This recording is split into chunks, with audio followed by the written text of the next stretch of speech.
Man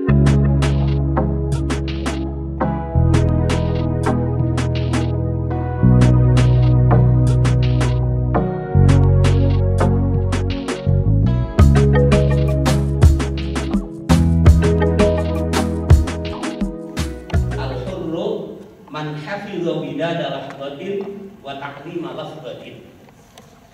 Orang yang memiliki kemuliaan yang sesungguhnya adalah orang yang mampu untuk memelihara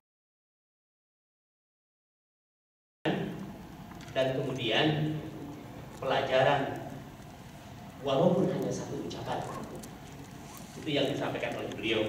Bahkan di ungkapan yang lainnya juga, dalam ungkapan yang lain boleh mengatakan al-hurru man ra'a widada lahdatin awin tama liman afadahu lafdatun.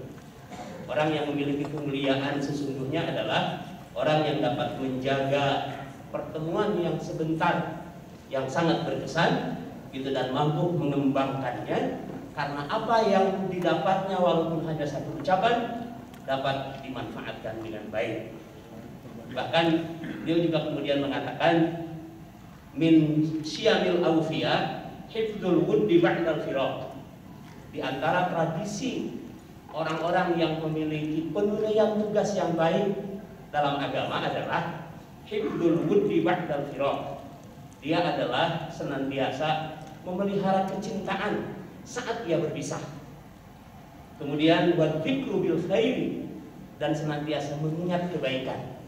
Wassana'u bil hasan, selalu melantunkan pujian atas berbagai kebaikan. Wasaunu dzikrayat, dan senantiasa memelihara kenangan yang baik. Wa tamamu dzalika kullihi, dan puncak dari semua kesempurnaan itu adalah ad-du'a, berdoa untuk seluruh kebaikan. Wala yablughu dzalika, tidak akan dapat mencapai semua kemuliaan itu, semua kesempurnaan itu illa sadiqul wuddi akmalahu, yaitu orang-orang yang benar-benar memiliki kesempurnaan dalam kecintaan.